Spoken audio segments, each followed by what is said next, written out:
Hi friends, welcome to Praveen sir classes. మొదటిసారి మన YouTube ఛానల్ని చూస్తున్న ప్రతి ఒక్క అభ్యర్థి ఇప్పుడే మన ఛానల్ని సబ్స్క్రైబ్ చేయండి. ఈ వీడియో కనుక నచ్చినట్లయితే లైక్ చేయండి. మీ ఫ్రెండ్స్ అందరికీ పోటీ పరీక్షలకు ప్రిపేర్ అవుతున్న ప్రతి ఒక్క ఆస్పిరెంట్కి ఈ వీడియో లింక్ని షేర్ చేయండి. ఇక ఈరోజు జూన్ 16, 2025 వార్తలు నిలిచిన జాతీయ, అంతర్జాతీయ, రాష్ట్రీయాంశాల గురించి, వార్తలు నిలిచిన వ్యక్తులు, అవార్డులు, పుస్తకాలు, మరి క్రీడా సంబంధిత సమాచారం, ఒక్కొక్క అంశాన్ని వివరంగా తెలుసుకుందాం. అంతకంటే ముందుగా నిన్నటి డైలీ కరెంట్ అఫైర్స్ వీడియోలో అడిగిన ప్రశ్నకి వివరణతో కూడిన సమాధానాన్ని చూద్దాము. సో ఇక్కడ క్వశ్చన్ వచ్చేసి లోక్పాల్ పైన అడగడం జరిగింది. లాస్ట్ 3 days బ్యాక్ మనం ఈ టాపిక్ని డిస్కస్ చేశాము. కరెంటు పాలిటీలో భాగంగా రానున్న పోటీ పరీక్షలో తప్పనిసరిగా మనం ఈ క్వశ్చన్ని ఎక్స్పెక్ట్ చేయొచ్చు. సో ముందుగా ప్రశ్నను చూడండి. లోక్పాల్ ఆఫ్ ఇండియా కొత్త నినాదం లేదా న్యూ మోటో ఏంటి? లోక్పాల్ వ్యవస్థ ఏ చట్టం ఆధారంగా ఏర్పాటైంది? ప్రస్తుతం లోక్పాల్ ఆఫ్ ఇండియా చైర్పర్సన్గా ఎవరు విధులు నిర్వర్తిస్తున్నారు? ఇది క్వశ్చన్. లోక్పాల్ ఆఫ్ ఇండియా అనేది చట్టబద్ధంగా ఏర్పాటైంది, గుర్తుంచుకోండి. ముఖ్యంగా మనం రాజ్యాంగబద్ధ సంస్థల గురించి, చట్టబద్ధ సంస్థల గురించి చదువుతూ ఉంటాము. పాలిటీలో భాగంగా ఎగ్జామినేషన్లో కూడా చాలా క్వశ్చన్స్ వస్తున్నాయి.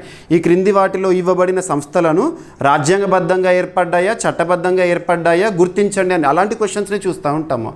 ఎప్పుడైనా గుర్తుంచుకోండి, కాన్స్టిట్యూషనల్ బాడీస్ లేదా రాజ్యాంగబద్ధ సంస్థల గురించి నేర్చుకునేటప్పుడు దేశంలోనే అత్యున్నత చట్టమైన రాజ్యాంగంలోని ఏ ఆర్టికల్ ఆధారంగా ఆ సంస్థ లేదా ఆ కమిషన్ లేదా ఆ వ్యవస్థ ఏర్పాటైంది చూడండి.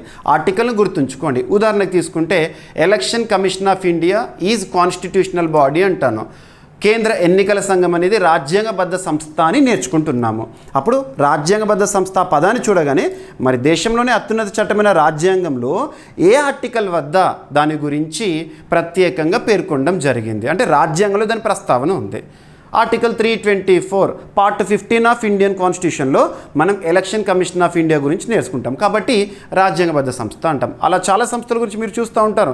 కాగ్ కానివ్వండి, అటార్నీ జనరల్ కానివ్వండి, article 280 finance commission of India కానివ్వండి, ఇవన్నీ కూడా రాజ్యాంగబద్ధ సంస్థలు. మరి అవి కాకుండా కొన్ని సంస్థలు లేదా కొన్ని కమిషన్లు లేదా కొన్ని వ్యవస్థలు చట్టబద్ధంగా ఏర్పాటై చాలా పవర్ఫుల్గా పనిచేస్తూ ఉంటాయి. ఉదాహరణకి తీసుకుంటే మనం నేషనల్ కమిషన్ ఫర్ విమెన్, జాతీయ మహిళా కమిషన్ ఒక స్టాచ్యుటరీ బాడీ లేదా చట్టబద్ధ సంస్థ అని మనం నేర్చుకుంటున్నాం అనుకోండి. చట్టబద్ధ అంటే ఏ చట్టం ఆధారంగా ఏర్పాటైంది చూడాలి. ఉదాహరణకు నేషనల్ కమిషన్ ఫర్ విమెన్ 1992 జనవరి 31న ఏర్పాటైంది, చట్టబద్ధంగా ఏర్పాటైంది కాబట్టి చట్టబద్ధ సంస్థ. ఏ చట్టం ఆధారంగా అంటే national commission for women act 1990 concern year గుర్తుంచుకోవాలి. అలా ఇక్కడ లోక్పాల్ ఆఫ్ ఇండియా అనేది ఎగ్జామినేషన్లో అడుగుతారు. లోక్పాల్ ఆఫ్ ఇండియా అనేది ఒక చట్టబద్ధ సంస్థనా లేదా రాజ్యాంగబద్ధ సంస్థనా ఇలా అడుగుతారు. సో ఇక్కడ చట్టబద్ధ సంస్థ. మరి ఏ చట్టం ఆధారంగా?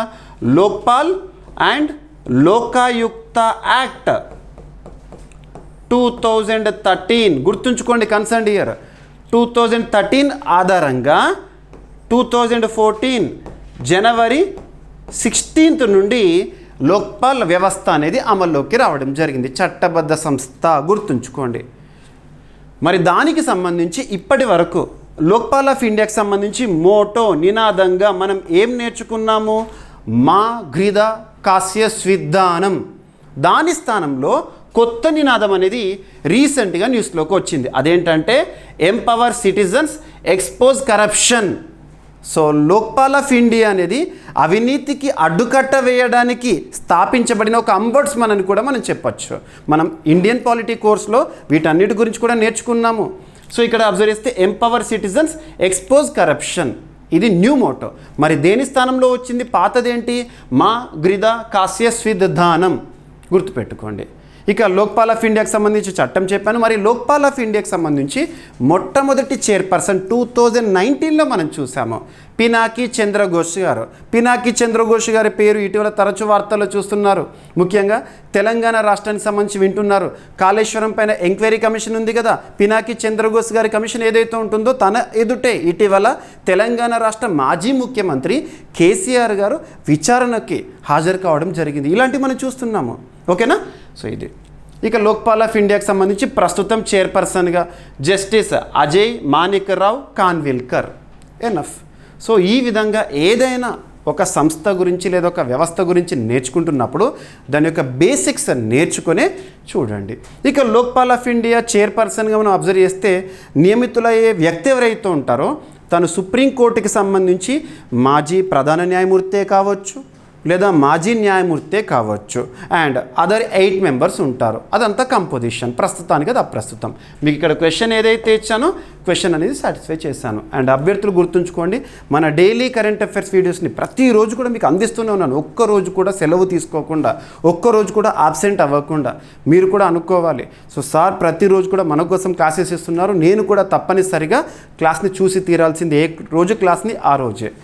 అండ్ ఇక్కడ అడుగుతున్న ప్రశ్న కూడా నేను ఎలా ఇస్తున్నానంటే రానున్న పోటీ పరీక్షలను దృష్టిలో ఉంచుకొని ఏ పోటీ పరీక్షన, ఏ స్థాయి పోటీ పరీక్షన పలానా అంశాల నుండి తప్పనిసరిగా ప్రశ్నలు వస్తాయని వేటినైతే నేను భావిస్తున్నానో వాటినే క్వశ్చన్గా ఇస్తున్నాను. సమాధానం ఎంతవరకు తెలిస్తే అంతవరకు కామెంట్ బాక్స్లో సమాధానాన్ని ఇవ్వండి. తప్పైనా పర్లేదు, హాఫ్ ఆన్సర్ తెలిసినా పర్లేదు. మీకు నెక్స్ట్ డే ఎలాగూ ఫుల్ లెంత్ ఎక్స్ప్లెనేషన్ అనేది ఇస్తాను కాబట్టి, ఆ ప్రశ్నకి వివరణ ఇస్తాను కాబట్టి మీకు క్లారిటీ వచ్చేస్తుంది. ఎగ్జామినేషన్లో సేమ్ ఇదే టాపిక్ నుండి కానివ్వండి, ఇదే కనుక క్వశ్చన్గా కనబడ్డది అనుకోండి, 100% కాన్ఫిడెన్స్తో, క్లారిటీతో మీరు సమాధానాన్ని గుర్తించగలుగుతారు. ఎనఫ్, ఓకేనా? సో ఇక ఈరోజు ప్రశ్న వీడియో చివరిలో ఉంటుంది. సో వీడియో లైక్ చేసి మీరు ఫస్ట్ టాపిక్ని చూడండి. సో ప్రతి ఒక్కరి నుండి కూడా నేను కోరుకునేది ఏంటంటే మీ సపోర్ట్, మీ ఎంకరేజ్మెంట్ని వీడియోకి లైక్ రూపంలో తెలియజేయండి, మీ ఫ్రెండ్స్ అందరికీ షేర్ చేయండి. ఇక ఈరోజు ఫస్ట్ టాపిక్, ఆల్రెడీ నిన్నటి క్లాస్లో మనం ఒక టాపిక్ డిస్కస్ చేశాము. భారత ప్రధాని నరేంద్ర మోదీ గారి 3 దేశాల పర్యటన అని చెప్పేసి 3 దేశాల పర్యటన గురించి నిన్నటి క్లాస్లో చెప్పాను. ముఖ్యంగా నిన్నటి క్లాస్లో మనం చెప్పిన టాపిక్లో భాగంగా G7 శిఖరాగ్ర సదస్సు ప్రారంభమైంది అని చెప్పేసి, అంతకంటే ముందు G7 శిఖరాగ్ర సదస్సుకి హాజరయ్యే ముందు భారత ప్రధాని నరేంద్ర మోదీ గారు మిడిల్ ఈస్ట్ ప్రాంతంలో ఉన్న ఒక దేశాన్ని పర్యటించనున్నారని చెప్పాను, సైప్రస్. సో సైప్రస్ దేశ పర్యటన మనం చూస్తున్నాం. ఈరోజు నరేంద్ర మోదీ గారు సైప్రస్లో ఉన్నారు. ఇక్కడ గొప్ప విషయం ఏంటంటే సైప్రస్ దేశాధ్యక్షుడు మన భారత ప్రధాని నరేంద్ర మోదీ గారికి ఆ దేశ అత్యున్నత పురస్కారాన్ని ప్రకటించడం జరిగింది. ఆ పురస్కారం పేరేంటి అంటారు. ఫస్ట్ పురస్కారం పేరు గుర్తుంచుకోండి, grand cross of the order of Makarios 3 అని గుర్తుంచుకోండి, కీవర్డ్ గుర్తుంచుకోండి.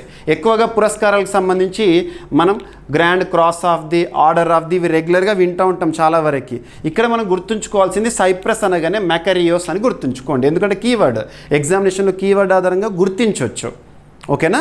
ఇక సైప్రస్ దేశ పర్యటనలో ఉన్న మోదీ గారికి సైప్రస్ దేశాధ్యక్షుడు ఈరోజు ప్రకటించడం జరిగింది. ఆ దేశ అత్యున్నత పురస్కారం అంట సైప్రస్ దేశానికి సంబంధించి. ఇక అబ్జర్వ్ చేస్తే సైప్రస్ దేశాధ్యక్షుడిగా నికోస్ గారు ప్రస్తుతం విధులు నిర్వర్తిస్తున్నారు. సైప్రస్ మిడిల్ ఈస్ట్ ప్రాంతంలో ఉంది, ఐరోపా ఖండం అనుకోండి. ఇక్కడ అబ్జర్వ్ చేస్తే సైప్రస్ దేశానికి రాజధాని వచ్చేసి నికోసియా, కరెన్సీ వచ్చేసి యూరో. ఇక ఈ కంటెక్స్ట్లో, ఎందుకంటే మీకు చాలాసార్లు చెప్తున్నాను వార్తలో నిలిచిన అంశం అని, ఆ అంశానికి నేను స్టిక్ అవ్వట్లేదు, దానికి జనరల్ స్టడీస్ని లింక్ చేస్తున్నాను. కరెంట్ అఫైర్స్ని ఏదో వార్తలో నిలుస్తున్న అంశాలుగా చెప్పట్లేదు, పోటీ పరీక్షల కోణంలో చెప్తున్నాను. ఒక టాపిక్ వచ్చింది అంటే దాన్ని కన్సర్న్ సబ్జెక్ట్తో లింక్ చేస్తున్నాను, లేదంటే స్టాటిక్ పాయింట్స్ అడిషన్గా ఇస్తున్నాను. మరి మోదీ గారిని వరించిన పురస్కారాలపైన ఖచ్చితంగా క్వశ్చన్స్ వస్తాయి. దానికి ఎగ్జాంపుల్ చెప్పాలంటే 2024 సంవత్సరం ఇయర్ ఎండ్లో తెలంగాణ రాష్ట్రంలో టీజీపీఎస్సీ వారు కండక్ట్ చేసిన గ్రూప్ 2, గ్రూప్ 3 ఎగ్జామినేషన్లో రష్యా ఇచ్చిన అత్యున్నత పురస్కారం మోదీ గారికి ఏంట, ఇలాంటివి అడిగారు. కాబట్టి రానున్న పోటీ పరీక్షలో ఇవన్నీ కూడా ఇంపార్టెంటే. భారత ప్రధాని నరేంద్ర మోదీ గారిని వరించిన పురస్కారాలు ఒక్కసారి చూడండి. 2025 సంవత్సరం జూన్ 16th, ఈరోజు టాపిక్ని ఈరోజు చెప్తున్నాను, మీరు మ్యాక్సిమం అబ్జర్వ్ చేయండి. మీకు చాలా వరకు వార్తలు నిలిచిన అంశాలను ఎప్పటివప్పుడే కంప్లీట్ చేసేస్తున్నాను. సో జూన్ 16th 2025 రోజున సైప్రస్ అధ్యక్షుడు మోదీ గారికి ప్రకటించిన పురస్కారం పేరేంటి అంటారు, grand cross of the order of Makarios 3. మరి 2025 సంవత్సరంలో మారిషస్ పర్యటనలో, మారిషస్కి సంబంధించి మనం March 12th, very important. March 12th ఏంటంటే మారిషస్కి సంబంధించి వాళ్ళ నేషనల్ డే. ఆ నేషనల్ డే సెలబ్రేషన్స్లో భాగంగా నరేంద్ర మోదీ గారు ఇన్వైట్ చేయబడ్డారు, ఆహ్వానితులుగా వెళ్ళారు అక్కడికి.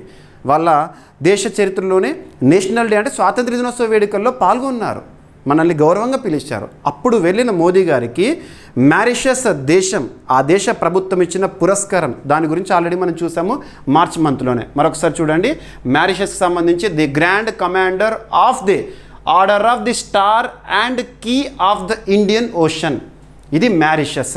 2025 సంవత్సరంలో ఇప్పటికి 2 వచ్చినాయి, గుర్తుంచుకోండి. ఇక 2024 సంవత్సరంలో నరేంద్ర మోదీ గారిని వరించిన అంతర్జాతీయ పురస్కారాలను చూస్తే కువైట్కి సంబంధించి the order of Mubarak Al Kabeer, Guyana దేశానికి సంబంధించి ది ఆర్డర్ ఆఫ్ ఎక్సలెన్స్, బార్బడోస్కి సంబంధించి ది ఆర్డర్ ఆఫ్ ఫ్రీడమ్. అప్పుడు అనౌన్స్ చేశారు, రీసెంట్గా మార్చి మంత్లో దాని ప్రధానోత్సవం కూడా జరిగింది. అండ్ నైజీరియాకి సంబంధించి గ్రాండ్ కమాండర్ ఆఫ్ ఆర్డర్, డొమినికాకి సంబంధించి డొమినికా ఆర్డర్ ఆఫ్ హానర్, రష్యాకి సంబంధించి order of Saint Andrew the apostle, Saint Andrew the apostle, గుర్తుంచుకోండి. ఇక్కడ అబ్జర్వ్ చేస్తే దీనిపైనే order of Saint Andrew apostle, ఈ పురస్కారం గురించే తెలంగాణ రాష్ట్రంలో గ్రూప్స్ ఎగ్జామినేషన్లో రీసెంట్గా అడిగారు, ఇయర్ ఎండ్లో జరిగిన ఎగ్జామినేషన్స్లో. ఇక 2023 సంవత్సరంలో నరేంద్ర మోదీ గారిని వరించిన పురస్కారాలను చూస్తే అంతర్జాతీయ పురస్కారాలు, గ్రీస్ దేశానికి సంబంధించి grand cross of the order of honour, France దేశానికి సంబంధించి grand cross of the legion, ఈజిప్ట్కి సంబంధించి order of Nile, republic of పలావుకి సంబంధించి హానర్ ఆఫ్ ఎబాకల్ అవార్డు లేదా honour Ebakl award, Papua New Guinea దేశానికి సంబంధించి the order of Logohu, Fiji దేశానికి సంబంధించి companion of order of Fiji. 2021 సంవత్సరంలో మోదీ గారిని వరించిన పురస్కారాలు, భూటాన్కి సంబంధించి ఆర్డర్ ఆఫ్ డ్రక్ గ్యాల్పో. 2020 సంవత్సరంలో US government's legion of merit. 2019 సంవత్సరంలో Bahrain's king Hamad order of the renaissance. మాల్దీవ్స్కి సంబంధించి the order of the distinguished rule of Nishan Izzuddin, Maldives. So United Arab Emirates సంబంధించి ఆర్డర్ ఆఫ్ జయద్ అవార్డు. 2018 ఇయర్లో ప్యాలెస్తీన్కి సంబంధించి the grand collar of the state of Palestine award. 2016 సంవత్సరానికి సంబంధించి Afghanistan the state order of Ghazi Amir Amanullah Khan. Saudi అరేబియాకి సంబంధించి order of king Abdul Aziz. So ఇవి పేర్లు గుర్తుంచుకోండి. అండ్ అభ్యర్థులు ప్రతి ఒక్కరు కూడా మన వాట్సాప్ ఛానల్ని ఫాలో అవ్వండి. మీకు వాట్సాప్ ఛానల్లో మినిట్ టు మినిట్ అప్డేట్ ఇస్తున్నాను. ఈరోజు కూడా ఆఫ్టర్నూన్ అరౌండ్ 1 o'clock ఈ పురస్కార ప్రకటన నరేంద్ర మోదీ గారికి సైప్రస్ దేశ అత్యున్నత పురస్కారం అని చెప్పేసి ప్రకటించారు. ఇమ్మీడియట్గా మీకు నేను వాట్సాప్ ఛానల్లో పోస్ట్ చేశాను. వాట్సాప్ ఛానల్ని ఫాలో అవ్వండి. మినిట్ టు మినిట్ అప్డేట్స్ ఇస్తున్నాను మీకు. ఏ పోటీ పరీక్షకైనా ఉపయుక్తంగా ఉండే అప్డేట్స్, జిఎస్కి సంబంధించి కానివ్వండి, డైలీ పోల్ క్వశ్చన్స్ ఇస్తున్నాను. ఇంకా డైలీ పోల్ క్వశ్చన్స్ ఆన్సర్ చేయండి, మీకు ప్రాక్టీస్ అయిపోతుంది. ఓకేనా? వాట్సాప్ ఛానల్ లింక్ వీడియో కింద కామెంట్ బాక్స్లో ఫస్ట్ కామెంట్లో పిన్ చేస్తాను. వాట్సాప్ ఛానల్ ఫాలో అవ్వండి, మన యాప్ని ఇన్స్టాల్ చేసుకోండి. ఓకేనా? ఇక నెక్స్ట్ టాపిక్ ఈరోజు రాష్ట్ర ప్రభుత్వ రంగ సంస్థల ఆడిటింగ్ కోసం కాగ్ ప్రత్యేక విభాగాన్ని ఏర్పాటు చేసిందంట. కాగ్ ఇక్కడ చూడాలి, బ్యాక్గ్రౌండ్ చూడాలి ఫస్ట్ టాపిక్లోకి వెళ్ళే ముందు. కాగ్ అంటే కంట్రోలర్ అండ్ ఆడిటర్ జనరల్ అంటాము. Controller and auditor general, controller. కాగ్కి సంబంధించి పోటీ పరీక్షల కోణంలో ఇప్పటివరకు మీరు చూసిన ప్రశ్నలు ఏంటంటే, చాలా వరకు గతంలో జరిగిన పోటీ పరీక్షల ప్రశ్నపత్రాలు చూడండి. అందులో ఏమి ఇచ్చారంటే, కాగ్ అనే ఒక సిస్టమ్ని, కాగ్ అనే పదవిని లేదా ఆఫీస్ ఆఫ్ కాగ్ని ఏ దేశం నుండి మనం స్వీకరించాము, మనం ఏ దేశం నుండి, మన రాజ్యాంగానికి సంబంధించి రాజ్యాంగంలోని ఏ అంశాన్ని ఏ దేశం నుండి స్వీకరించాము, వీటిపైన సోర్సెస్ ఆఫ్ ఇండియన్ కాన్స్టిట్యూషన్ పైన క్వశ్చన్స్ వస్తాయి. కాగ్ అనగానే ఏ దేశానికి సంబంధించి? బ్రిటన్.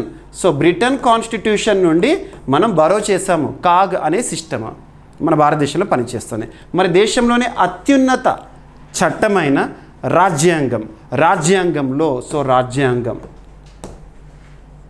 రాజ్యాంగంలో 5వ భాగం, 5th part of Indian constitution. 5th part మీరు ఎక్కడ నేర్చుకుంటారు? ఆర్టికల్ 52 నుండి 151 వరకు నేర్చుకుంటారు కదా. ప్రత్యేకత ఏంటి? 5th పార్ట్ ప్రత్యేకత the largest part in Indian constitution. మరి అందులో ఆర్టికల్ 148 నుండి 151 వరకు కాగ్ గురించే నేర్చుకుంటారు. కాగ్ గురించి ఒక్క ఆర్టికల్ గుర్తుంచుకోవాలనుకుంటే ఆర్టికల్ 148 గుర్తుంచుకోండి, ఎన్ఎఫ్. కాగ్. ప్రస్తుతం భారతదేశంలో కాగ్గా ఎవరు విధులు నిర్వర్తిస్తున్నారు? సంజయ్ మూర్తి గారు. సంజయ్ మూర్తి గారు గుర్తుపెట్టుకోండి. ఎందుకంటే సంజయ్ అనే పేరుతో కన్ఫ్యూజ్ అవ్వచ్చు. అఫ్కోర్స్ సంజీవ్ ఖన్నా గారు అంటే ఇప్పుడు ప్రధాన న్యాయమూర్తిగా లేరు. రీసెంట్గా తన పదవి విరమణ జరిగింది లాస్ట్ మంత్ మే మంత్లో. ఎవరు? సంజీవ్ ఖన్నా గారు. సంజీవ్ ఖన్నా గారు ఎవరు? సిజే, చీఫ్ జస్టిస్ ఆఫ్ ఇండియాగా విధులు నిర్వర్తించిన వ్యక్తి, ఇప్పుడు మాజీ. సో తను ప్రస్తుతానికి అప్రస్తుతం కాబట్టి మనకు ఇంకిద్దరు వ్యక్తులు ఉన్నారు, సంజయ్ అనే పేరు లేదా సంజీవ్ అనే పేరుతో. సంజయ్ మూర్తి గారేమో కాగ్. ఇంకొకరు మనకెవరు? సంజయ్ మల్హోత్రా గారు, తనేమో ఆర్బీఐ గవర్నర్గా ఉన్నారు. సో ఇటువంటి మనకు ఎగ్జామినేషన్లో కన్ఫ్యూజ్ అయ్యేవి ఏవైతే ఉంటాయో వాటి చదివేటప్పుడే జాగ్రత్తగా చూసుకోవాలి. ఆర్బీఐకి సంబంధించిన గవర్నర్ పేరేమో సంజయ్ మల్హోత్రా ప్రస్తుతము, మరి కాగ్ పేరేమో సంజయ్ మూర్తి, గుర్తుంచుకోండి. ఇవి ఈ టాపిక్ సంబంధించి మీరు లింక్ చేసుకోవాల్సినవి. ఇక కాగ్ ఏం చేస్తుంది? ఆడిటింగ్ చేస్తుంది. కాగ్ అనే సిస్టము దేశం మొత్తం కూడా కేంద్ర ప్రభుత్వానికైనా రాష్ట్ర ప్రభుత్వాలకైనా ఒకటే ఉంటుంది. CAG system is one. ఇక్కడ అబ్జర్వ్ చేస్తే మరి రాష్ట్ర ప్రభుత్వ రంగ సంస్థలు ఉంటాయి కదా, స్టేట్ గవర్నమెంట్ పరిధిలో పనిచేసే పబ్లిక్ సెక్టార్ అండర్టేకింగ్స్ ఎంటర్ప్రైజెస్ ఉంటాయి కదా, వాటిని ఆడిటింగ్ చేయకోసం ఇక్కడ కాగ్ అంటేనే ఆడిటింగ్ చేస్తుంది, లెక్కలు చూస్తుంది, గవర్నమెంట్ చేసే ఖర్చులన్నిటి లెక్కలు ఇస్తుంది. మరి వాటి ఆడిటింగ్ కోసం ఒక ప్రత్యేక విభాగాన్ని ఏర్పాటు చేసిందంట కాగ్. ఇక్కడ అబ్జర్వ్ చేయండి. రాష్ట్ర ప్రభుత్వాలకు చెందిన సుమారు 1600 ప్రభుత్వ రంగ సంస్థల ఆడిటింగ్ కోసము కాగ్ ప్రత్యేక విభాగాన్ని ఏర్పాటు చేసింది.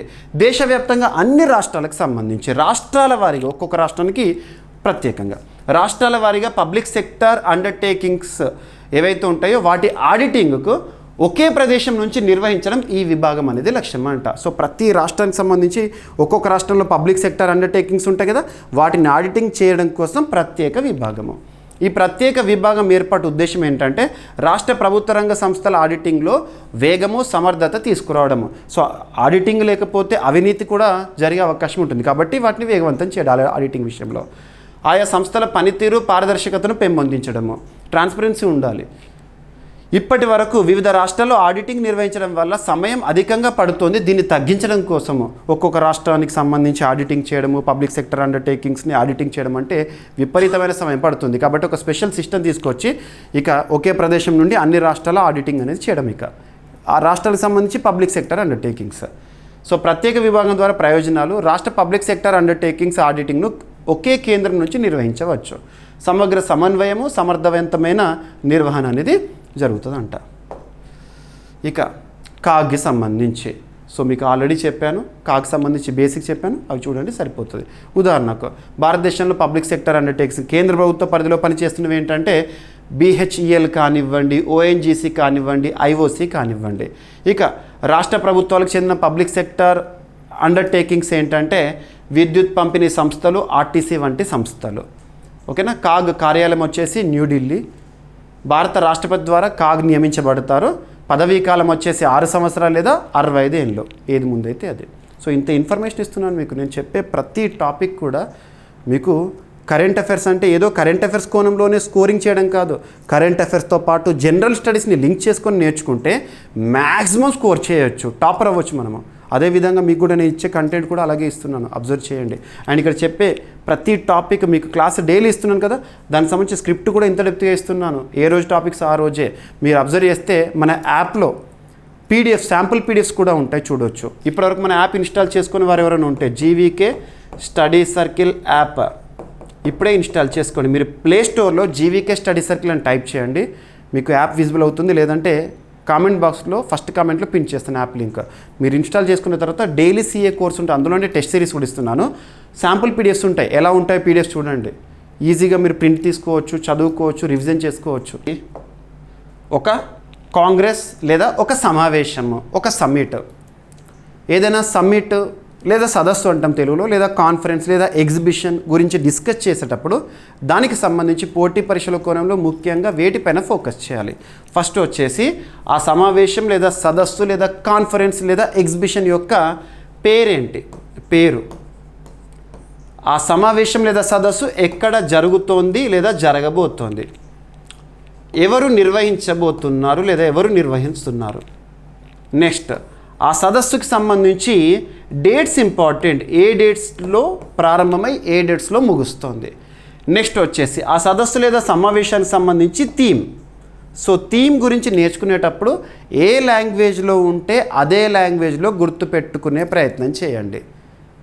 ఎట్టి పరిస్థితుల్లోనూ ట్రాన్స్లేషన్ చేయకండి. ఇక్కడ అబ్జర్వ్ చేస్తే India space Congress each and every word అర్థం చేసుకోండి. భారతదేశానికి సంబంధించి స్పేస్ అంతరిక్ష రంగానికి సంబంధించిన ఒక సదస్సు ఎక్కడ జరగబోతోంది? న్యూఢిల్లీ, మన దేశ రాజధాని న్యూఢిల్లీ వేదికగా 3 రోజుల పాటు ఎవ్రీ ఇయర్ కూడా జరుగుతూ ఉంటుంది. ఈ సంవత్సరం జూన్ 25th, 26th, 27 3 రోజుల పాటు ఈ సదస్సు అనేది జరగబోతోంది. అంతరిక్ష రంగానికి సంబంధించి నిపుణులు కానివ్వండి, సంస్థలు కానివ్వండి, సైంటిస్టులు కానివ్వండి ఇక్కడ ప్రత్యేకంగా ప్రసంగిస్తూ ఉంటారు. ఈ సదస్సు పూర్తయిన తర్వాత అవుట్కమ్ ఏంటో కూడా మనం చూద్దాము. ఇక్కడ అబ్జర్వ్ చేస్తే మరి దీన్ని ఎవరు నిర్వహిస్తున్నారు అది ఇంపార్టెంట్. సో సాట్కోమ్ ఇండస్ట్రీ అసోసియేషన్ వారు దీన్ని నిర్వహిస్తున్నారు. ఇక్కడ 25th, 26th, 27 3 రోజుల పాటు నిర్వహించబోతున్నారు. మరి ఈ సదస్సుకు సంబంధించి థీమ్ ఏంటి అంటారు. సో థీమ్ వచ్చేసి pioneering innovation in space technology, India's journey towards global partnership అనేది థీమ్. ఇంగ్లీష్లోనే గుర్తుంచుకోండి. ఇది ఇంగ్లీష్లో ఉంది కదా, తెలుగులోకి ట్రాన్స్లేట్ చేయకండి. కాకపోతే మీకు అర్థం అవ్వడానికి, గుర్తుండడానికి మాత్రమే ఇక్కడ మీకు ట్రాన్స్లేషన్ ఇచ్చాను. అంతరిక్ష సాంకేతికతలో నూతన ఆవిష్కరణలు, ప్రపంచ భాగస్వామ్యాల వైపు భారత ప్రయాణం అనేది గుర్తుంచుకోండి, కానీ ఇంగ్లీష్లోనే చదవండి. And at the same time ఇందులో స్పేస్ రిలేటెడ్గా ప్రత్యేక సమావేశాలు అనేవి జరుగుతూ ఉంటాయి. ఇక మన భారతదేశంలో నేషనల్ స్పేస్ డే ఎప్పుడు జరుపుకుంటాము? నేషనల్ స్పేస్ డే ప్రత్యేకత ఏంటంటే 2023 ఆగస్టు 23 ప్రపంచంలో ఏ దేశానికి కూడా పాసిబుల్ అవ్వంది మన భారతదేశానికి అయింది, సాధ్యమైంది. అసాధ్యాన్ని సుసాధ్యం చేసింది భారత్. చంద్రుని యొక్క దక్షిణ ధ్రువం పైన చంద్రయాన్ 3 మిషన్లో భాగంగా విక్రమ్ ల్యాండర్ సక్సెస్ఫుల్గా ల్యాండ్ అవ్వడం జరిగింది ఆగస్టు 23, 2023. ఆ గొప్ప సందర్భాన్ని ఆధారంగా చేసుకొని ప్రతి ఏటా కూడా నేషనల్ స్పేస్ డే ఎప్పుడు మనం జరుపుకుంటామో మనం ఆగస్టు 23 గుర్తుంచుకోండి. ఓకేనా? సో ఇది ఇంపార్టెంట్. మరి ఇస్రో సహకారం అందిస్తుంది, మినిస్ట్రీ ఆఫ్ ఎస్ఎన్టీ వారు కూడా సహకారం అందిస్తారు, కానీ నిర్వహించేవారు ఆర్గనైజర్స్ మాత్రం సాట్కోమ్ ఇండస్ట్రీ వారు. ఇక్కడ అబ్జర్వ్ చేస్తే సాట్కోమ్ ఇండస్ట్రీ అసోసియేషన్ ప్రస్తుతం ఆ సంస్థకి అధ్యక్షులుగా పావులూరు సుబ్బారావు గారు ఉన్నారు. తనే దీని గురించి ప్రత్యేకంగా ఈ మంత్ 25th నుండి ఈ సదస్సు ప్రారంభం కాబోతుందని చెప్పారు. మరి సమావేశం యొక్క లక్ష్యాలు ఏంటంటే దేశంలో ప్రైవేట్ అంతరిక్షం పురోగతి ఎదుర్కొంటున్న సవాళ్ళపైన. ప్రైవేట్ అంతరిక్ష రంగం ఉదాహరణకు తీసుకుంటే మన భారతదేశంలో 2020 సంవత్సరం 2020 ఇయర్ భారత ప్రభుత్వం ఇన్ స్పేస్ అనే ఒక ఇనిషియేటివ్ని పరిచయం చేసింది. Indian National Space Promotion and Authorisation centre.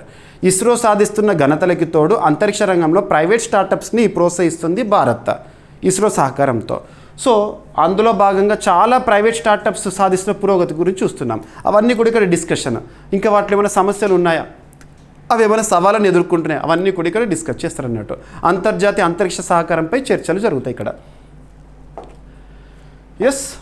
ఇక నెక్స్ట్ సో స్పేస్ గురించి డిస్కస్ చేశాం కాబట్టి ఇంకొక టాపిక్ ఇక్కడే స్పేస్ రిలేటెడ్గా. ఉత్తరప్రదేశ్ కుషీనగర్ ఉంది కదా, ఉత్తరప్రదేశ్ రాష్ట్రంలోని కుషీనగర్ ఉంది కదా, అక్కడ ఇస్రో తొలిసారి ఒక రాకెట్ ప్రయోగము. కామన్గా రాకెట్ ప్రయోగం అంటే మీకు ఏం గుర్తు రావాలి చెప్పండి?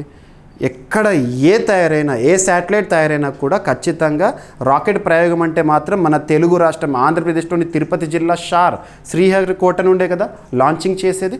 సో ఇక్కడ ప్రత్యేకంగా కుషీనగర్లో ఇస్రో ప్రత్యేకంగా రాకెట్ ప్రయోగం అనేది రీసెంట్గా చేసింది. జూన్ 14 రోజున అది విజయవంతమైంది. జూన్ 14, 2025 ఇస్రో ఉత్తరప్రదేశ్లోని కుషీనగర్ నుంచి తొలిసారి రాకెట్ ప్రయోగాన్ని విజయవంతంగా నిర్వహించింది. గుర్తుంచుకోండి, ఉత్తరప్రదేశ్ రాష్ట్ర చరిత్రలో ఇది మొట్టమొదటి ఉపగ్రహ ప్రయోగం అంట. స్థానం కుషీనగర్, ఉత్తరప్రదేశ్. ఇటీవల వార్తలు వచ్చిన కుషీనగర్ ఎక్కడ అంటారు. అండ్ తేదీ జూన్ 14, 2025. మరి ఎవరు సహకారం అందించారు, ఎవరికి సంబంధించింది ఈ పురోగతి అంటే థ్రస్ట్ టెక్ ఇండియా లిమిటెడ్ వారు. మరి ప్రయోగం యొక్క ప్రత్యేకత ఏంటంటే రాకెట్ ద్వారా ఉపగ్రహాన్ని నేరుగా ప్రయోగించడం. గతంలో అహ్మదాబాద్లో డ్రోన్ ద్వారా నిర్వహించిన ప్రయోగాలకి ఇది భిన్నము. ఇక రీసెంట్గా ఇస్రోకి సంబంధించి మనం అబ్జర్వ్ చేస్తే తమిళనాడు రాష్ట్రంలోని కులశేఖరపట్టినం అక్కడ ఇస్రోకి సంబంధించి సెకండ్ లాంచ్ ప్యాడ్ నిర్మాణంలో ఉంది. ఇటువంటివి లింక్ చేసుకోండి. ఎస్. సో ఈ ప్రయోగ ప్రాముఖ్యత ఏంటంటే ఉత్తరప్రదేశ్కు స్పేస్ టెక్నాలజీలో కొత్త అవకాశాలు కల్పించడం, ఇస్రో సామర్థ్యాన్ని విస్తరించి మరిన్ని ప్రాంతాల్లో ప్రయోగాలు నిర్వహించేందుకు అవకాశం ఇవ్వడము. ఓకేనా. యూపీ రాష్ట్రం నుంచి రాకెట్ ప్రయోగాలకు వేదిక ఏర్పడింది. ఇస్రోకి సంబంధించి భారతదేశంలో అంతరిక్ష రంగంలోనే అత్యున్నత సంస్థ ఇస్రో 1969లో ఏర్పాటైంది. హెడ్ క్వార్టర్ వచ్చేసి బెంగళూరు. ప్రస్తుతము చైర్మన్గా ఎవరు, నారాయణన్ గారు విధులు నిర్వర్తిస్తున్నారు. ఎస్. ఇక నెక్స్ట్ వార్తలు నిలుస్తున్న రిపోర్ట్స్, ఇండిసెస్, ర్యాంకింగ్స్, అందులో స్టాట్స్ ఇంపార్టెంట్. ఇక్కడ యునెస్కో వారు విడుదల చేసిన ఒక రిపోర్టు మరొకసారి వార్తలోకి వచ్చింది. లాస్ట్ 10 days బ్యాక్ కూడా మనం డిస్కస్ చేసాము. సో ఇప్పుడు మరింత సమాచారము. సో ఫస్ట్ యునెస్కో గురించి చూడాలి. Static UNESCO, United Nations Educational Scientific Cultural Organization. United Nations Educational Scientific Cultural Organization.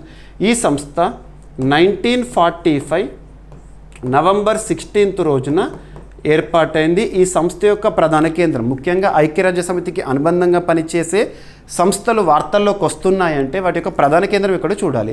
ఈ సంస్థ ప్రధాన కేంద్రం వచ్చేసి ప్యారిస్ ఎక్కడ, ఫ్రాన్స్. ఓకేనా. మరి యునెస్కోకి సంబంధించి మనం లాస్ట్ 2 days బ్యాక్ కూడా ఒక టాపిక్ డిస్కస్ చేసాం. యునెస్కోకి సంబంధించి క్రియేటివ్ సిటీస్ నెట్వర్క్ లిస్ట్లో లక్నో నామినీ అని చెప్పేసి ఇటువంటివి లింక్ చేసుకోండి. అవన్నీ రీసెంట్గా యునెస్కో తరచూ వార్తల్లోకి వస్తుంది. మనం లాస్ట్ మే ఫస్ట్ వీక్లో డిస్కస్ చేసిన ఒక టాపిక్ ఏంటంటే యునెస్కో నుండి ఎగ్జిట్ అవుతున్నట్టుగా ప్రకటించిన ఒక దేశం ఏంటి అంటారో ఆ దేశం ఏంటంటే నికరగ్వా. దీన్ని ఇక్కడ లింక్ చేసుకోండి. నికరగ్వా దేశము. నికరగ్వా ఎందుకంటే మే 3 మనం వరల్డ్ ప్రెస్ ఫ్రీడమ్ డేని సెలబ్రేట్ చేసుకుంటాం, అంతర్జాతీయ ప్రాముఖ్యత ఉన్న దినోత్సవం. ఆ రోజున వరల్డ్ ప్రెస్ ఫ్రీడమ్ డే రోజున గిలెర్మో కానో అనే ఒక పురస్కార ప్రకటన గురించి చూసాము. లా ప్రెస్సా అనే ఒక పత్రికా కార్యాలయానికి ఇచ్చారు. ఆ పత్రికా కార్యాలయం ఇక్కడిది నికరగ్వా దేశానికి చెందింది. సో ఆ విషయంలో ప్రభుత్వ వ్యతిరేక కార్యకలాపాలు నిర్వహిస్తున్న ఆ సంస్థకి ఎలా ఇస్తారని చెప్పేసి నికరగ్వా దేశము ప్రభుత్వం తీసుకున్న నిర్ణయం ఏంటంటే యునెస్కో నుండి ఎగ్జిట్ అవుతున్నామని. ఇది రానున్న పోటీ పరీక్షలు అడగొచ్చు బిట్ట. అలాంటి యునెస్కో ఈరోజు ఒక నివేదికతో న్యూస్లోకి వచ్చింది. ఈరోజు అన్ని వార్తాపత్రికల్లో మనం చూసాము. మీకు వాట్సాప్ ఛానల్లో కూడా పోస్ట్ చేశాను చూడండి. So global education monitoring report, education related ఒక రిపోర్ట్ని రిలీజ్ చేయడం జరిగింది. ఎంతమంది డ్రాప్ అవుట్స్ ఇటువంటివి. సో ప్రపంచవ్యాప్తంగా 27.2 కోట్ల మంది పిల్లలు పాఠశాలలకు దూరంగా ఉన్నారని యునెస్కో వెల్లడించింది. పాఠశాలకి దూరం అయ్యారంట పాపం. ఇది విద్యా లోపాలపై విశ్లేషించిన తాజా నివేదిక ఆధారంగా వెల్లడైంది యునెస్కోకు సంబంధించి. ఇక విద్యాస్థాయి, ప్రాథమిక విద్య విషయానికి వస్తే బడి బయట ఉన్న పిల్లల శాతం 11%, సంఖ్య వచ్చేసి 7.8 crores. ప్రత్యేక మాధ్యమిక విద్య 15%, సో సంఖ్య వచ్చేసి 6.4 crores. ఉన్నత పాఠశాల విద్య నుండి దూరమైన వారు 31%, సంఖ్య వచ్చేసి 13 కోట్ల చిన్నారులు. ఇక విద్యా లోపాలకి కారణాలు ఏంటంటే సరైన విద్యా విధానాలు లేకపోవడము, స్థిరమైన ప్రభుత్వాల అనిశ్చితి. సో ప్రభుత్వాలు అనేవి ఎప్పుడు పడిపోవడము, ఆ దేశంలో విద్యా విధానం అనేది చక్కగా లేకపోవడం, ఇటువంటివి కూడా డ్రాప్అవుట్స్కి కారణమవుతాయి. ఓకేనా. పేదరికము, ఆర్థిక వెనుకబాటు, కుటుంబ కారణాలు కూడా చెప్పవచ్చు. ఇక యునెస్కోకి సంబంధించి మీకు ఆల్రెడీ చెప్పాను.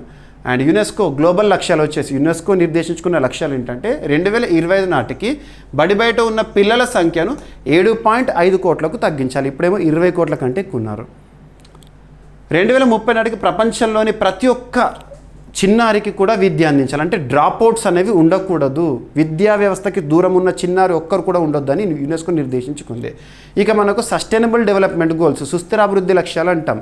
2015 నుండి 2030 వరకు ప్రపంచంలోని ప్రతి దేశం కూడా సాధించాల్సిన లక్ష్యాలు 17 ఉంటాయి కదా. అందులో SDG 4th గోల్ ఏంటి? Quality education. ఇటువంటివి లింక్ చేసుకోండి. ఏదైనా టాపిక్ ఉంది అంటే దాన్ని 360 degreesలో మనము అనలైజ్ చేయాలి. ఎగ్జామ్లో అడుగుతారు సస్టైనబుల్ డెవలప్మెంట్ గోల్స్లో విద్య లేదా అందరికీ నాణ్యమైన విద్యను అందించాలనేది ఏ లక్ష్యం అంటారు, ఎన్నో లక్ష్యం అంటారు, 4th. అవన్నీ చూడండి 17. ఓకేనా. ఇక ఏషియన్ డెవలప్మెంట్ బ్యాంక్, ఆసియా అభివృద్ధి బ్యాంక్ రీసెంట్గా న్యూస్లోకి వచ్చింది.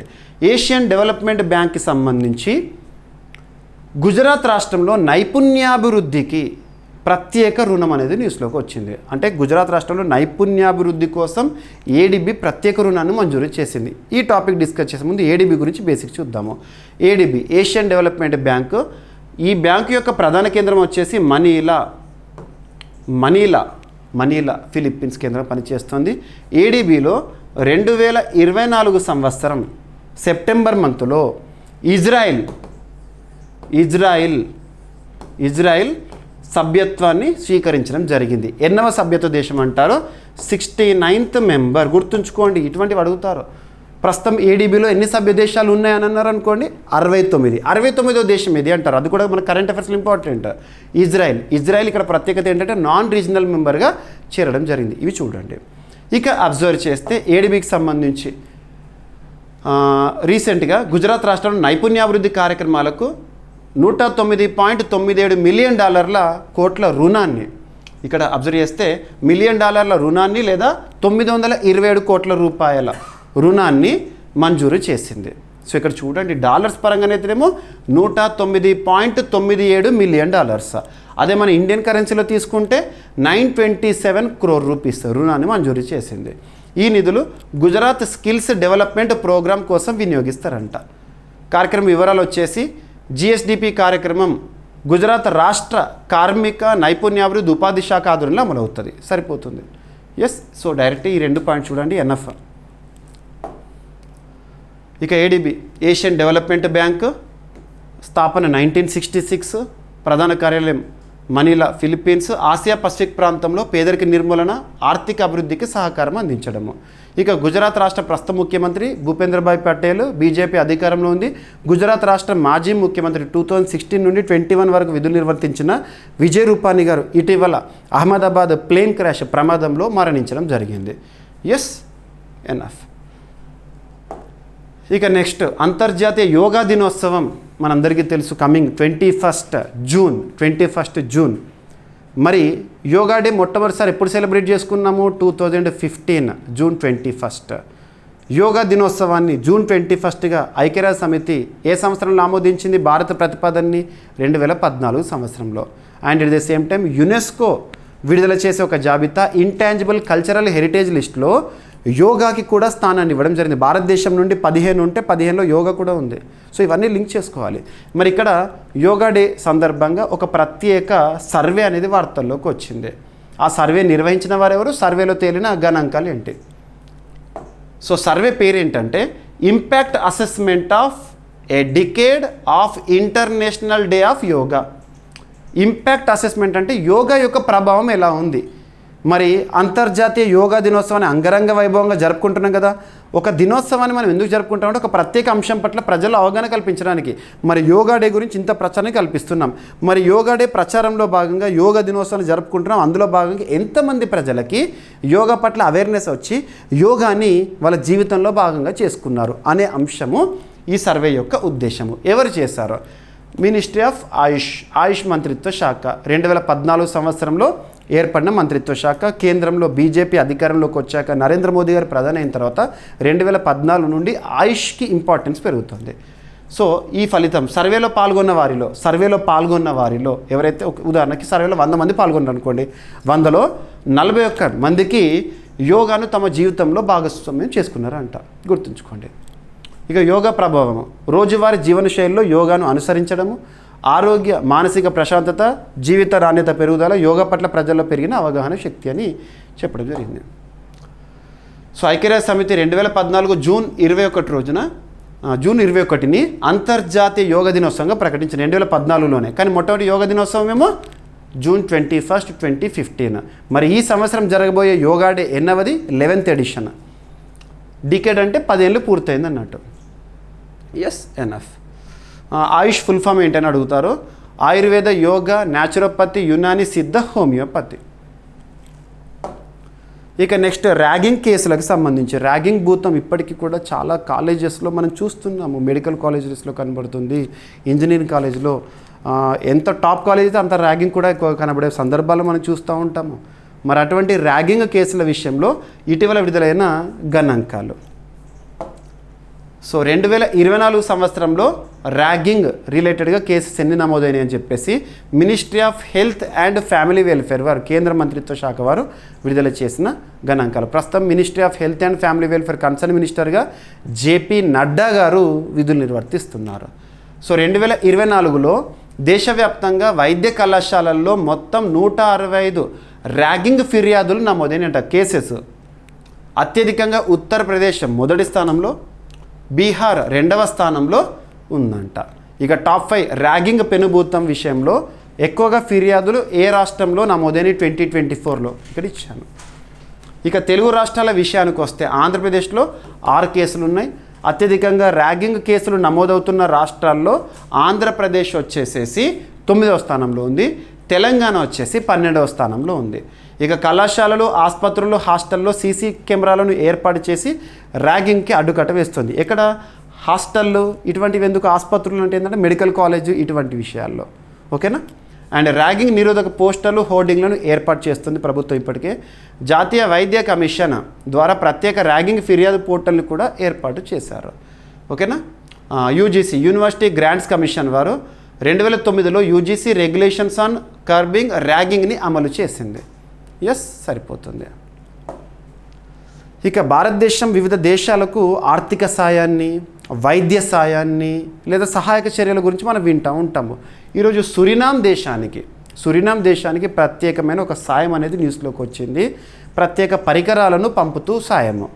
ఇక సురినామ్ దేశం విషయానికి వస్తే సౌత్ అమెరికా ఖండంలో ఉంటుంది. సౌత్ అమెరికా ఖండంలో నార్థన్ సైడ్ ఉంటుంది సురినామ్ దేశం. మీకు ఏదన్నా దేశం గురించి కానీ ప్రాంతం గురించి కానీ చూపించినప్పుడు లొకేషన్ అనేది మీకు మ్యాప్లో చూపిస్తున్నాను, అట్లాస్లో ఇదే విధంగా చూడండి. ఓకేనా. సీడ్స్ చొరవ ద్వారా సురినామ్కు భారత సహాయం అనేది అందించడం జరిగింది. సో సీడ్స్ అంటే ఏంటంటే supply of equipment for efficient development of SMEs చొరవ కింద భారత్ నుంచి సురినామ్కు ఫ్యాషన్ ఫ్రూట్ అంటే ఒక ఫ్రూట్ ఉంటుంది కదా, దాని ప్రాసెసింగ్ యంత్రాలను పంపిణీ చేశారు. ఎగ్జామ్లో డైరెక్ట్ బిట్ అడుగుతారు. ఇటీవల ఏ దేశానికి ఫ్యాషన్ ఫ్రూట్ ప్రాసెసింగ్ కోసము భారత్ ప్రత్యేక పరికరాలను ఎగుమతి చేసింది అని అంటారు. సో ఏ దేశానికి? సురినామ్ దేశానికి. ఎందులో భాగంగా సీడ్స్ అనే ప్రోగ్రాంలో భాగంగా ఇక్కడ అబ్జర్వ్ చేస్తే సీడ్స్ ఫుల్ ఫామ్ ఏంటంటే supply of equipment for efficient development of small medium enterprises. ఓకేనా. ఫ్యాషన్ ఫ్రూట్ ప్రాసెసింగ్ యంత్రాల 2వ విడత పంపిణీ. ఇక సురినామ్ రాజధాని వచ్చేసి పరామరిబో, దక్షిణ అమెరికా ఖండంలో ఉంది. అధికారిక భాష డచ్. భారత్ సురినామ్ మధ్య ద్వైపాక్షిక సంబంధాలు వచ్చేసి సాంస్కృతిక, ఆర్థిక సహకారాలు గణనీయంగా ఉన్నాయి. భారత సంతతికి చెందిన వారు సురినాంలో అత్యధిక సంఖ్యలో ఉన్నారంట. ఇక భారత విదేశాంగ వ్యవహారాలకి ప్రస్తుతం మంత్రిగా, కేంద్ర మంత్రిగా ఎవరు విధులు నిర్వర్తిస్తున్నారు? సుబ్రహ్మణ్యం జయశంకర్ గారు. ఇక ఈరోజు సైన్స్ అండ్ టెక్నాలజీ సంబంధించి ఇంకొక ఒప్పందం అనేది న్యూస్లోకి వచ్చింది. సైన్స్ అండ్ టెక్నాలజీ భాగంగా మనం అబ్జర్వ్ చేస్తే డిఫెన్స్ రిలేటెడ్గా కూడా అర్థం చేసుకోవచ్చు. సో పిక్సెల్ అండ్ ఐడెక్స్ స్పాక్ ఒప్పందం అనేది న్యూస్లోకి వచ్చింది రక్షణ శాఖకి సంబంధించి. గూగుల్ మద్దతుతో బెంగళూరు కేంద్రంగా పనిచేస్తున్న సంస్థ, అంటే గూగుల్ సపోర్టెడ్ కంపెనీ, ఆ సంస్థ ఏంటంటే పిక్సెల్ సంస్థ. ఎక్కడ పనిచేస్తుంది ఇది? సో బెంగళూరు కేంద్రంగా పనిచేస్తుంది. అది ఒక స్పేస్ టెక్ స్టార్టప్, అంటే అంతరిక్ష రంగంలో పరిశోధనల కోసం పనిచేస్తున్న ఒక స్టార్టప్. వారు రక్షణ శాఖ పరిధిలోని ఐడెక్స్ అనే సంస్థతో ఒప్పందాన్ని కుదుర్చుకున్నారు.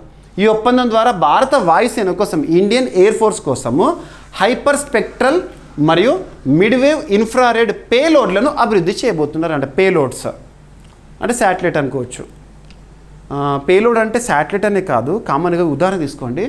రాకెట్ ఉంది, ఇది రాకెట్, దీన్ని లాంచింగ్ వెహికల్ అంటాము. ఇందులో ముందు భాగంలో పేలోడ్ని పంపిస్తారు, ఉపగ్రహం. ఆ పేలోడ్ ఏదైనా కావచ్చు. పేలోడ్ అంటే శాటిలైటే కావచ్చు, బాంబే కావచ్చు, మిసైలే కావచ్చు, ఏదైనా కావచ్చు. ఇక్కడ ఐఏఎఫ్ సంబంధించి అంటే మిసైలు లేదా బాంబర్స్ అనుకోవచ్చు. హైపర్ స్పెక్ట్రల్ మరియు మిడ్వేవ్ ఇన్ఫ్రారెడ్ పేలోడ్లను అభివృద్ధి చేస్తారు. ఈ ప్రాజెక్ట్ ఐడెక్స్ డిస్క్ 8 ఛాలెంజ్ 6.2 క్రింద స్పాక్ support for prototype and research kick start grant ద్వారా అందించబడిందంట. ఇక హైపర్ స్పెక్ట్రల్ అంటే భూమి ఉపరితలం, వాతావరణంలోని ఖనిజాలు, వృక్షజాలం, నీటి వనరుల సమాచారాన్ని అత్యంత ఖచ్చితంగా సేకరిస్తుందంటది. మిడ్వేవ్ ఇన్ఫ్రారెడ్ అంటే నిశ్చితంగా రాత్రి వేళల్లో కూడా అత్యంత స్పష్టమైన ఇమేజింగ్ సామర్థ్యాన్ని కలిగి ఉంటుంది. దీన్నే అభివృద్ధి చేసి ఇస్తారంట ఐఏఎఫ్ కోసము. ఇక ఐడెక్స్ ఇన్నోవేషన్స్ ఫర్ డిఫెన్స్ ఛాలెంజ్. ఐడెక్స్ అంటే రక్షణ మంత్రిత్వ శాఖ పరిధిలో పనిచేస్తుంది. పిక్సెల్ అంటేనేమో Google supported company, Bengaluru Karnataka కేంద్రంగా పనిచేస్తుంది.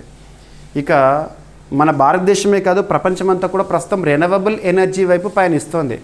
పునరుత్పాదక శక్తి అని చెప్పేసేసి.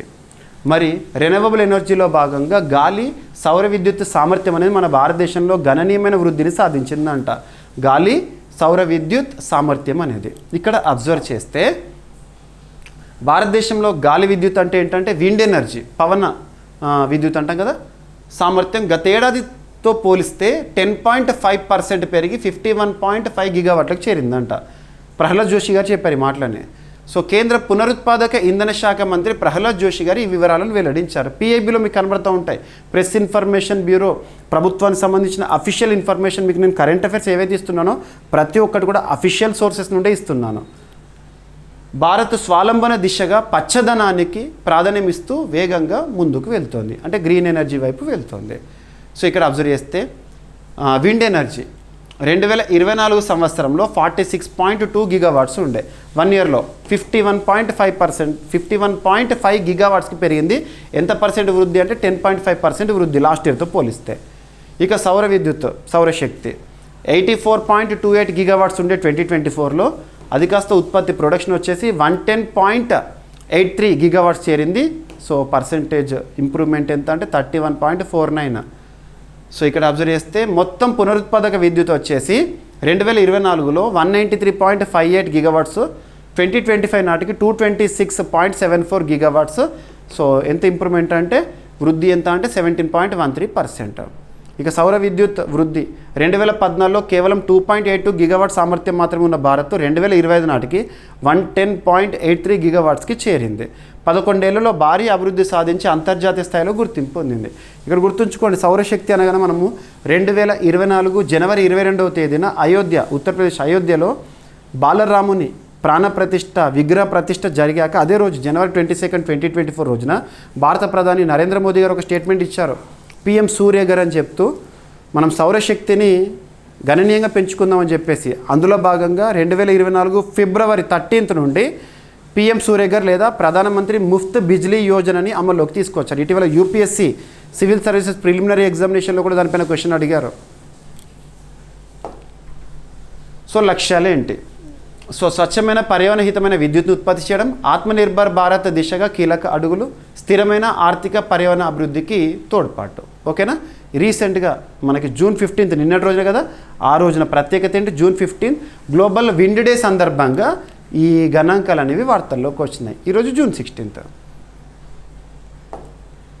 ఇక మన ఆంధ్రప్రదేశ్ రాష్ట్రంలోని గోదావరి తీరంలో రాజమహేంద్రవరం వద్ద ప్రత్యేకంగా ఇంటర్నేషనల్ సంగీత్ ఫెస్ట్ 2025 అనేది జరిగింది.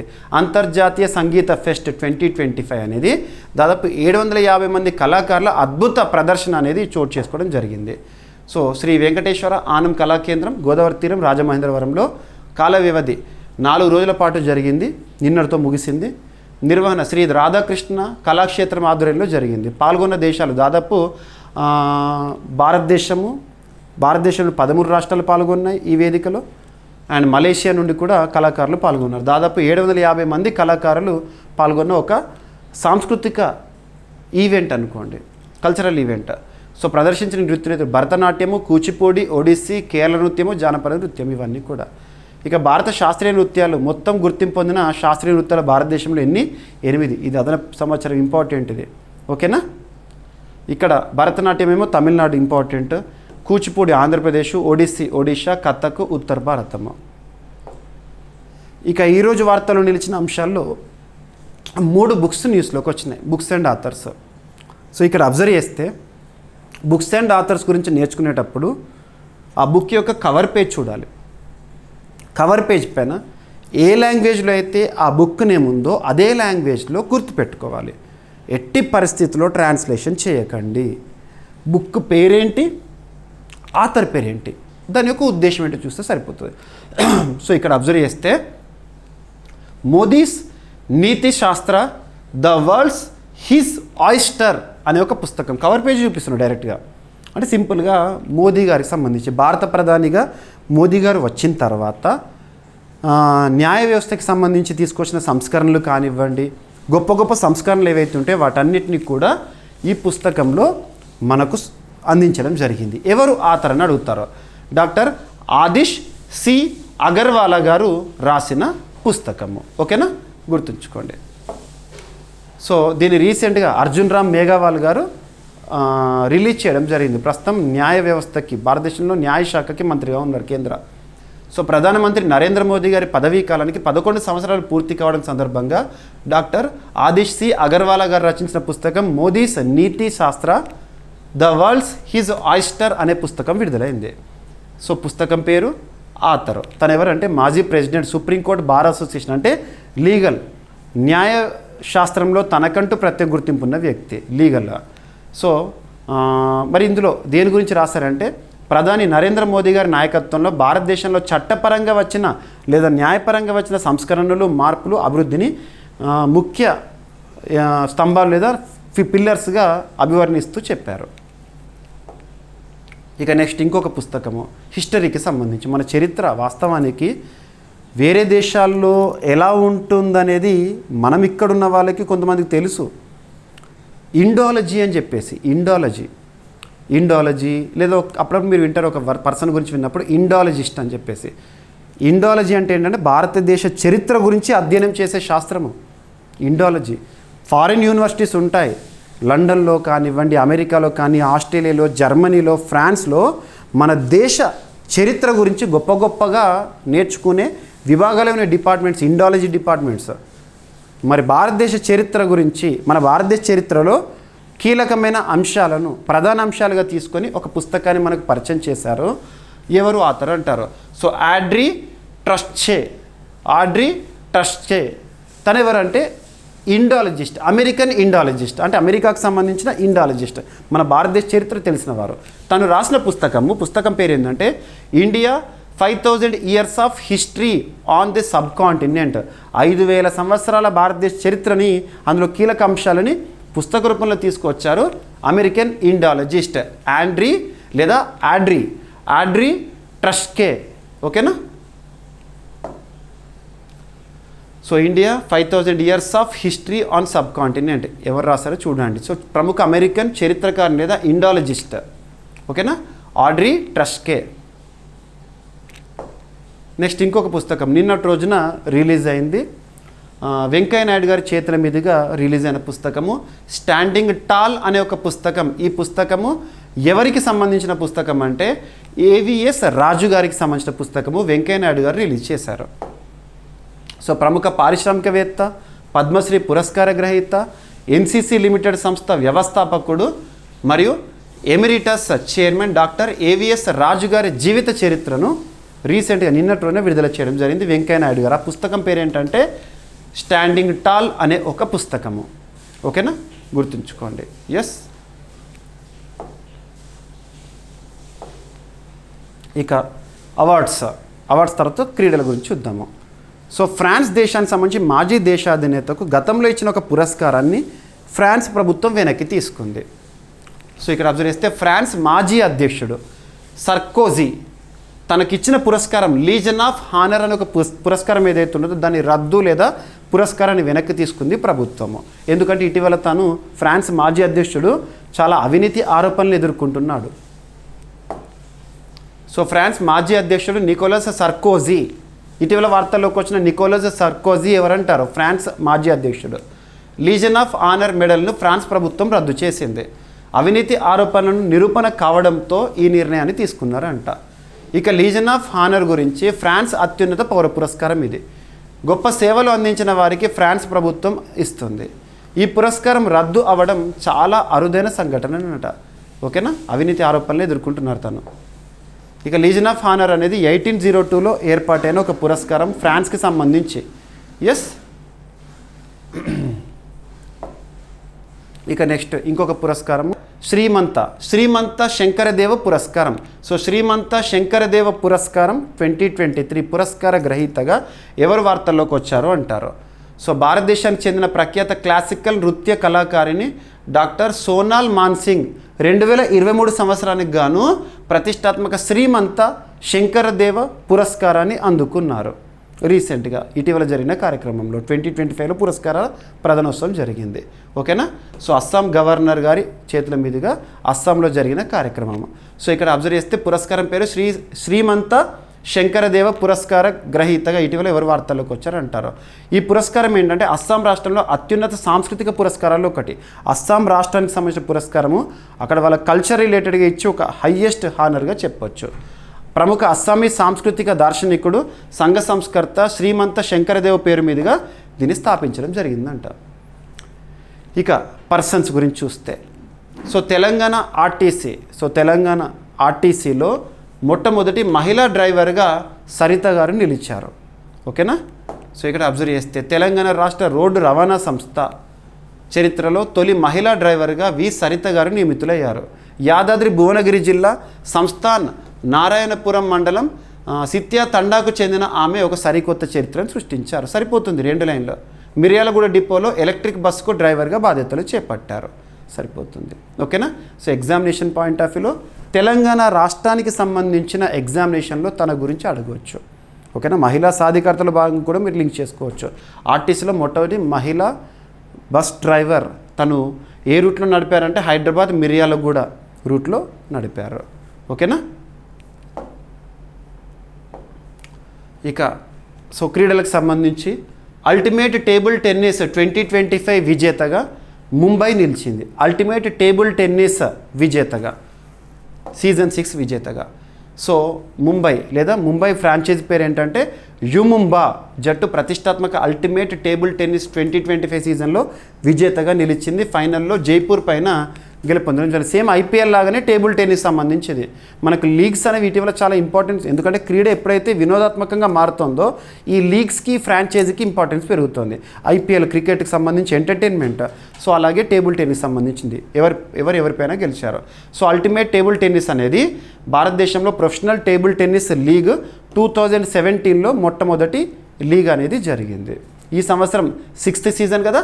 విజేత ఎవరిపైన సరిపోతుంది. ఎస్. ఇక చరిత్ర సృష్టించిన హిలాంగ్ యాజిక్ అరుణాచల్ ప్రదేశ్ రాష్ట్రానికి సంబంధించి. ఇక్కడ అబ్జర్వ్ చేస్తే తను ఏ రంగంలో గుర్తింపు పొందారు, ఏ పథకాలను సాధించారు. భారత యువ అథ్లెట్ హిలాంగ్ యాజిక్ అంతర్జాతీయ స్థాయిలో ఇంటర్నేషనల్గా స్వర్ణం రజతం సాధించి అరుదైన ఘనత సాధించారు ఒకే ఈవెంట్లో. ఈ విజయంతో ఆమె అంతర్జాతీయ స్థాయిలో స్వర్ణం సాధించిన తొలి అరుణాచల్ ప్రదేశ్ అథ్లెట్గా చరిత్రకి ఎక్కారు బాడీ బిల్డింగ్ కాంపిటీషన్లో.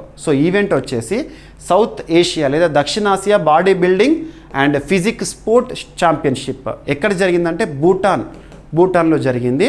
అందులో యాజిక్ మన భారతదేశానికి సంబంధించి హిలాంగ్ యాజిక్ బాడీ బిల్డింగ్ కాంపిటీషన్లో ఒక స్వర్ణము ఒక రజతాన్ని గెలుపొందింది. 25 సంవత్సరాల వయస్సు.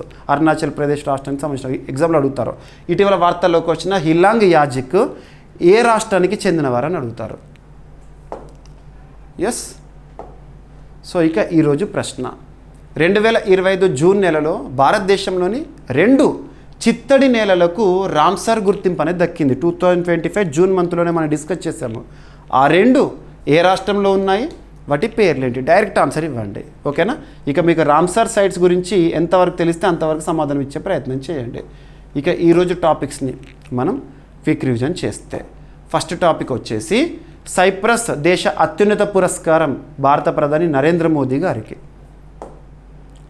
ఇక కాగ్ రాష్ట్ర ప్రభుత్వ రంగ సంస్థల ఆడిటింగ్ కోసం ప్రత్యేక విభాగం ఏర్పాటు అని.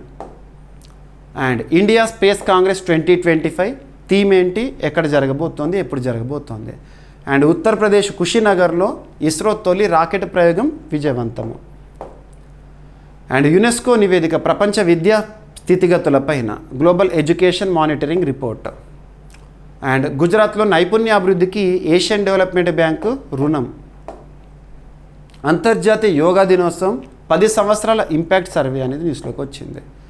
ఇక ర్యాంకింగ్ కేసులు 2024లో ఎలా ఉన్నాయి, రాష్ట్రాల వారీగా ర్యాంకింగ్స్. అండ్ సీడ్స్ చొరవ ద్వారా సురినామ్కు భారత్ సాయం చేసింది ప్రత్యేక యంత్రాలను పంపిణీ చేస్తూ.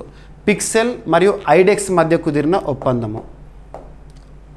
భారతదేశంలో పవన సౌర విద్యుత్ సామర్థ్యం గణనీయ వృద్ధిని సాధించిందని గణాంకాలు. సో అంతర్జాతీయ సంగీత ఫెస్ట్ 2025 నిన్నటి రోజున రాజమహేంద్రవరంలో ముగిసింది. ప్రత్యేకత వార్తలు నిలిచిన పుస్తకాలు మోదీస్ నీతి శాస్త్ర ద వరల్డ్స్ హిజ్ ఆయిస్టర్ పుస్తక రచయిత ఆదిష్ సి అగర్వాలా గారు. అండ్ ఆడ్రీ ట్రస్కీ గారు రాసిన పుస్తకము India 5000 years of history on the sub continent.